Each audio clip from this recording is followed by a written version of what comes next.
নাৰীয়ে আচলতে বিচাৰে কি? সংগমৰ সময়ত বেছিভাগ পুৰুষে নাৰীৰ স্তন আৰু টপিনা দুখন চুই থাকিবলৈ বহুত ভাল পায়। যেতিয়াই কোনো নাৰীয়ে কোনো পুৰুষৰ নোমাল বুকু দেখে, তেতিয়াই নাৰীগৰাকী সেই পুৰুষজনৰ প্ৰতি আকৰ্ষিত হয়। কিছুমান নাৰীয়ে সংগমৰ সময়ত যোনিত লিংগ সুমুৱাৰ আগে আগে পুৰুষজনে যোনিখন স্পৰ্শ কৰি লাহে লাহে লৰাই থকাটো বিচাৰে।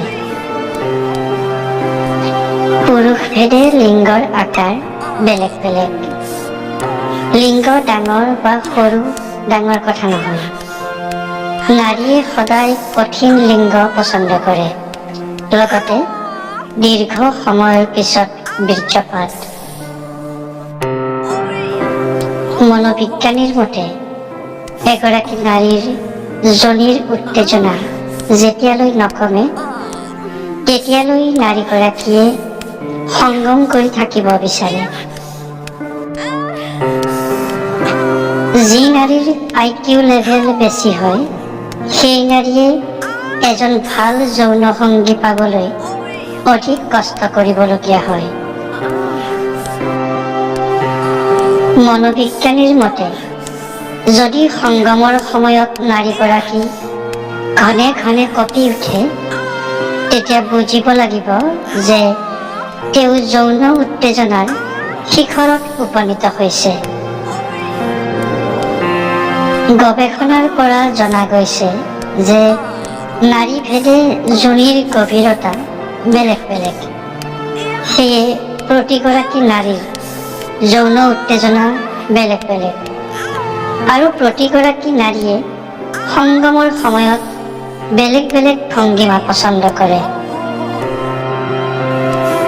যি নাৰীয়ে নিজৰ পুৰুষজনক শ্ৰদ্ধা নকৰে, ভয় নকৰে, সেই নাৰী সহজেই পৰপুৰুষৰ লগত সংগম কৰিব পাৰে। গৱেষণাই কৈছে যে সংগম কৰি থাকোঁতে যিমানেই প্ৰেম ভাৱ মনলৈ আহিব, সিমানেই ইজনে সিজনক ভালকৈ বুজিব পাৰিব।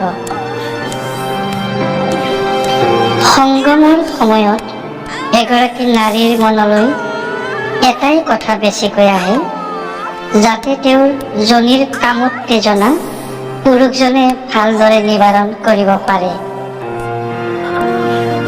মনোবিজ্ঞানীৰ মতে প্ৰতিগৰাকী নাৰীৰে যোনিত স্পৰ্শ কৰাতকৈ স্তনত টিপি দিলে বেছি উত্তেজনা আহে।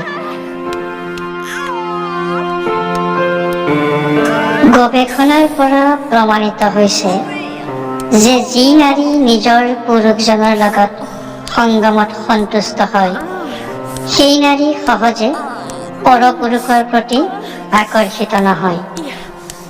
গৱেষণাৰ মতে যি নাৰীৰ যোনি আকাৰত সৰু হয়, সেই নাৰী সহজতে সন্তুষ্ট হয় আৰু তেওঁলোকৰ সংগমৰ ইচ্ছা কম হয়।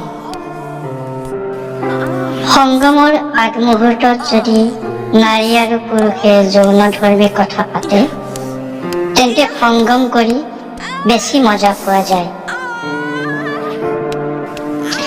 এতিয়া আহোঁ আচল কথালৈ। নাৰীয়ে প্ৰকৃততে বিচাৰে কি? নাৰীয়ে সদায় নিজৰ মনৰ মানুহজনকহে নিজৰ যোনিখন দেখুৱাব বিচাৰে। নাৰীয়ে বিচাৰে তেওঁৰ মনৰ মানুহজনে তেওঁৰ যোনিৰ কামোত্তেজনা উপশম কৰক।